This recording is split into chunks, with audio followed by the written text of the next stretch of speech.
আগামী নির্বাচন হবে হারানো ভাবমূর্তি ফিরে পাওয়ার নির্বাচন, এমন মন্তব্য করেছেন নির্বাচন কমিশনার আবুল ফজল মোহাম্মদ সানাউল্লাহ।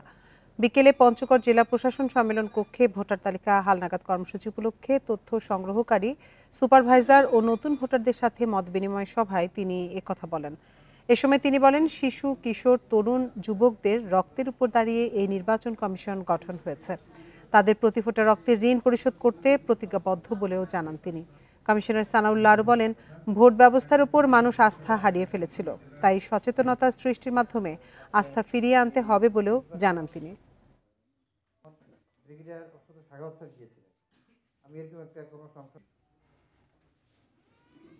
আগামী নির্বাচন আমাদের সেই হারানো ভাবমূর্তি ফিরে পাওয়ার নির্বাচন।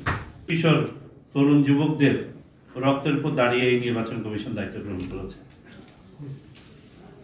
আমরা প্রতিজ্ঞাবদ্ধ, ওয়াদাবদ্ধ, আমরা তাদের প্রতি ফোঁটা রক্তের ঋণ পরিশোধ করবো ইনশাআল্লাহ।